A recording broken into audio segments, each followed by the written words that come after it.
Hello दोस्तों, कहानी की इस नई सीरीज़ में आप सभी का स्वागत है। आज की इस कहानी का नाम है प्रेग्नेंट सास। यह एक सास बहू स्टोरी है।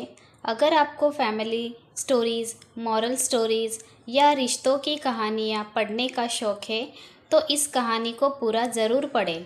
बहुत पुराने समय की बात है।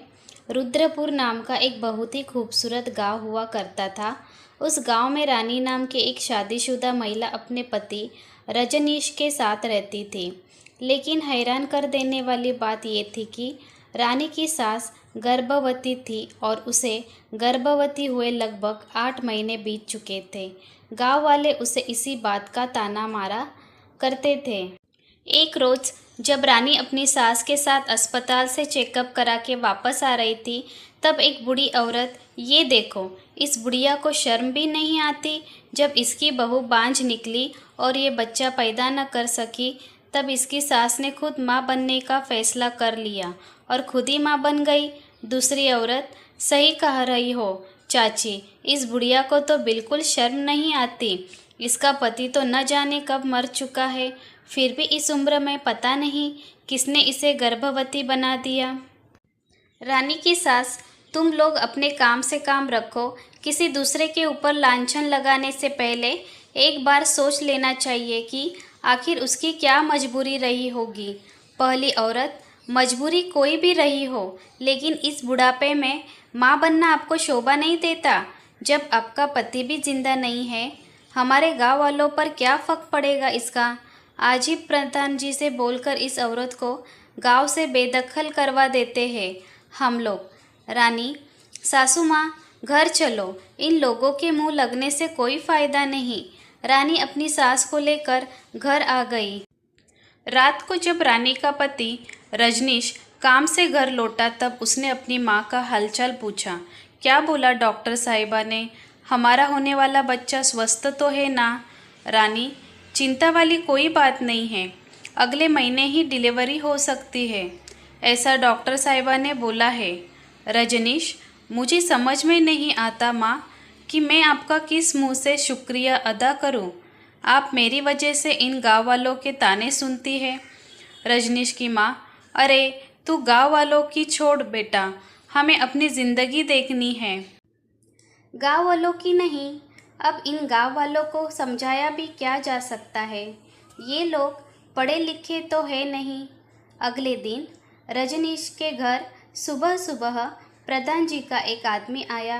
रजनीश, अरे मुनीम जी, क्या बात है, आज सुबह सुबह हमारे घर कैसे आना हुआ आपका? मुनीम कहता है, आप लोग जल्दी से पंचायत भवन चलिए, प्रधान जी ने आप सबको बुलाया है। रजनीश, लेकिन बात क्या है मुनीम जी? मुनीम कहता है, वो सब मुझे नहीं पता, प्रधान जी ने बोला है कि रजनीश के परिवार को बुला लो, तो मैं बुलवाने चला आया। इतना बोलकर मुनीम जी वहाँ से चले गए। थोड़ी देर बाद रजनीश अपनी पत्नी रानी और अपनी माँ को लेकर पंचायत भवन पहुँच गए। वहाँ पर उन्होंने देखा कि पूरा गांव इकट्ठा था। प्रधान जी, रजनीश, इन गांव वालों का क्या कहना है कि तुम लोग इस गांव में रहने के लायक नहीं हो। तुम्हारी माँ गर्भवती है और अपना फूला हुआ पेट लेकर इधर उधर घुमा करती है। आपके पिता भी जिंदा नहीं है, तो इन सब का असर गांव के नौजवानों पर पड़ता है। इस बारे में तुम्हारा क्या कहना है?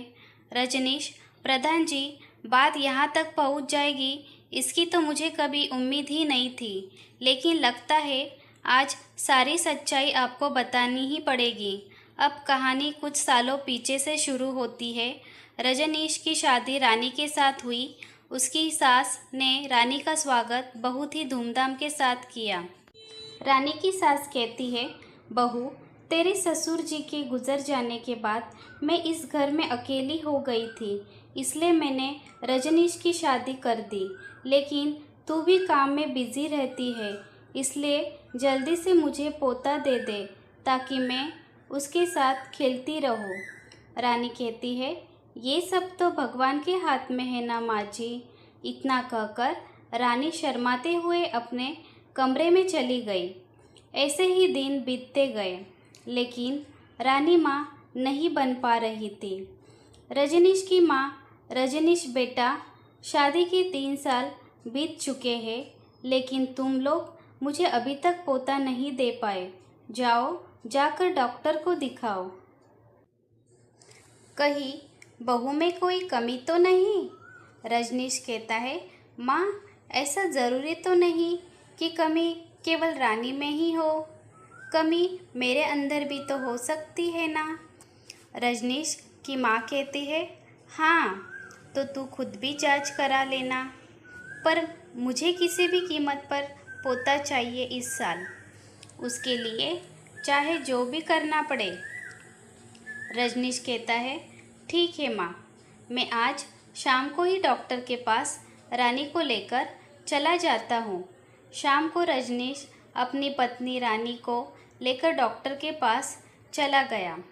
डॉक्टर ने रजनीश और रानी दोनों की जांच की। उसके बाद उन्होंने कहा, देखिए, आप दोनों को परेशान होने की कोई ज़रूरत नहीं है। आप दोनों में ही कोई कमी नहीं है। आप दोनों जल्द ही माँ बाप बन जाओगे। हाँ, कुछ नॉर्मल दवाइयाँ दे देता हूँ, जिससे थोड़ी हेल्प मिल जाएगी। डॉक्टर ने उन दोनों को दवाइयाँ दे दी और दोनों घर आ गए। घर आने के बाद रजनीश ने ये खुशखबरी अपनी माँ को सुनाई। रजनीश, माँ, चिंता करने की कोई बात नहीं है।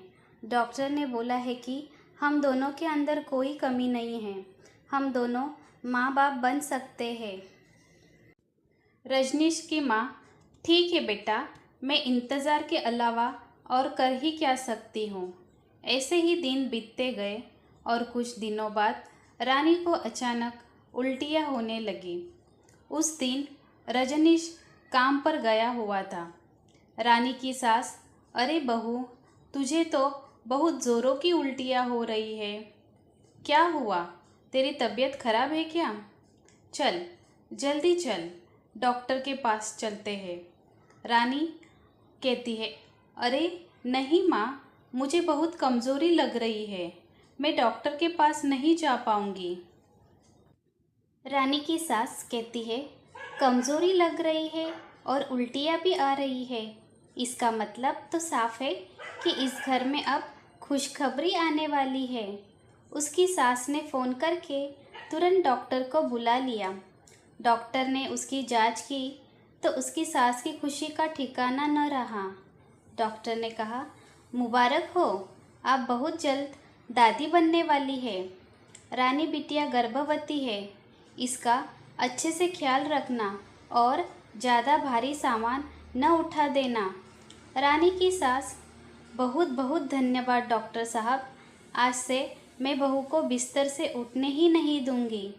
डॉक्टर ने कहा, अरे रे रे, ऐसा भी मत कर देना, थोड़ा बहुत तो शारीरिक मेहनत करनी ही चाहिए, वरना ऐसे तो बॉडी अकड़ जाएगी और बच्चे को भी इससे दिक्कत होगी। रानी की सास ने कहा, डॉक्टर साहब, मैं तो मजाक कर रही थी। इसके बाद डॉक्टर साहब चले गए। शाम को जब रजनीश आए तो उसकी सास ने बहुत ही खुशी खुशी अपने बेटे को यह खबर सुनाई। रजनीश ने खुशी खुशी अपनी पत्नी रानी को गोद में उठा लिया।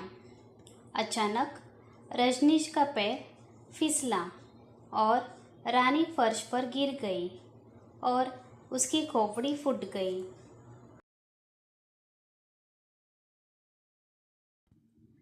रजनीश की माँ कहती है, ये क्या किया रजनीश बेटा? बहू तो बेहोश हो गई और इसके सिर से तो खून भी निकल रहा है। जल्दी से डॉक्टर को बुला कर ला। रजनीश, नहीं माँ, इसे डॉक्टर के पास ही ले चलना होगा। इसके सिर से बहुत खून निकल रहा है। सब कुछ मेरी ही गलती है। एक्साइटमेंट में ये सब कुछ हुआ है। रजनीश तुरंत अपनी माँ और अपनी पत्नी को लेकर अस्पताल पहुंच गया।